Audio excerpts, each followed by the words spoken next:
Welcome to the NCHA. I'm Steve Schauer, Director of Communications. Tonight I'm joined by Liam Fraser, who was named the February Player of the Month. Liam, thanks for joining me and congratulations. Yeah, thank you very much for having me.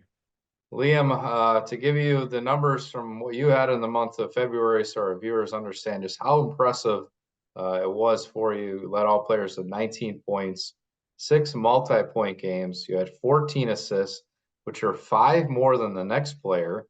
You had 6 goals and a game-winning goal. Liam, when you hear those numbers to talk about yourself as an individual, what comes to mind? What do you think about? I think it's tough to talk about as an individual because those numbers come from the team and the group of guys that we have. And in February, I think as a team, we've got things moving in the right direction heading into playoffs here and now into the championship game this weekend. So it's something I like to see and we like to see as a group as well. You look at the month of February, St. Norbert was 6-1-0, and you're 3-1-0 in conference play. The month of February specifically, what have the Green Knights done so well that's got so many wins on the board? I don't think it starts just in the month of February. I think it's an accumulation of doing the right things over the course of the season. As you know, we have a bit of a younger team this year with 10 freshmen, and I think those guys have all stepped up and done a great job of learning the systems that Coach Coughlin's got in place here and buying in as a team. So it's a factor of that. You mentioned that one question I was going to ask later on, but I'm going to bring it up now. Being a younger team, you guys started the year 3-3, but you're now 21-6. Was there a point where maybe the switch came on and everybody just realized what needed to be done, or was there a speech in the locker room that kind of just energized and really switched things for you guys?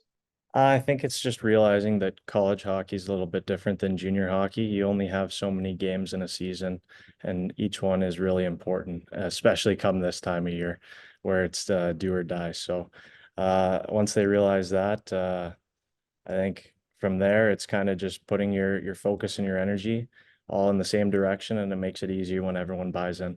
I know you don't want to talk about yourself individually because, as you mentioned, it's a team game, but I do want to ask. You've had a ton of assists this season, 14 just in the month of February. What is it about your game that you're so good at finding your teammates and making it easier for them to score? I got to give credit to those guys as well. It's not just me, but I think just trying to find the open man, and I've got two great line mates there, and Adam Stocko and Logan Dombrowski, and they do a great job of seeing the ice and finding the open pockets. So it's a matter of me just picking my head up and trying to see where those guys are.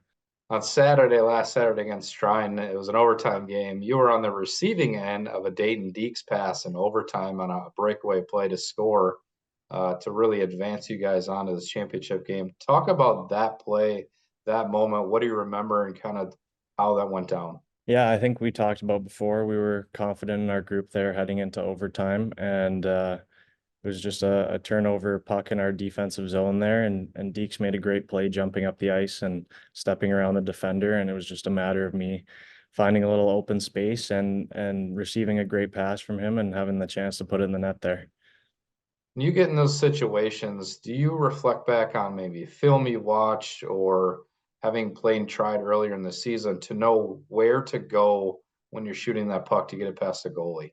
I think you can to an extent, but it's kind of just an in the moment impulse decision. You got to take what's given to you there, and it worked out for me, so I'm happy for that. You look this season, St. Norbert as a whole, 13 games have been decided by one goal. You're 10-3 in those games. What have the Green Knights done to be able to maintain your poise and be under pressure in those situations that have been right up to the end? Yeah, I think it starts in practice for us. Our coaches have us work on 3-on-3 or 4-on-4 overtime situations throughout the week. So getting guys comfortable in those situations definitely helps. And then it's just a matter of getting it done and going the extra mile to make sure we come out with the win. Historically, Liam, when the country or those in talk about hockey in the NCHA, they talk Adrian and they talk St. Norbert. Earlier in this season, you guys played them and split a series. It was that not that long ago, a couple of weeks. Was it good to maybe have that series later in the season so that you can reflect back on film and having played them just a matter of a short time ago, knowing that you're going to play them on Saturday, just to remember some of the tendencies and what happened in that series going into this weekend's title game? Yeah, I think it helps a little bit, but at the end of the day, it comes down to just who shows up and performs better that night. We know it's just a one game series, but they have a good group of guys over there as well, and we're gonna do everything we can to get ready to come away with that win on Saturday. Can you, for the viewers, talk through today's Tuesday night? We're doing this interview Wednesday, Thursday, Friday, maybe some of the practice, when you guys traveled. It's going to be a longer trip. Just give the viewers kind of the schedule of what the St. Norbert's going to be doing the next couple of days. Yeah, I mean, for us, we're just sticking to our normal travel schedule here, practicing throughout the week and mixing in a few workouts as well, and then heading down to Adrian there. I believe it's an afternoon game, so a little bit of a change up from the normal schedule time, but the guys will be up and ready for that one for sure. It doesn't take much to get excited for those big games. 2 o'clock Eastern puck drop on Saturday against Adrian in the Harris Cup championship game. What are a couple of keys to victory for St. Norbert to hoist that trophy? We just have to stick to our system and the way that we play the game. We have a fast, skilled, and strong team. So as long as we come out and play our style of game, we should have no problem. Last question for you, Liam.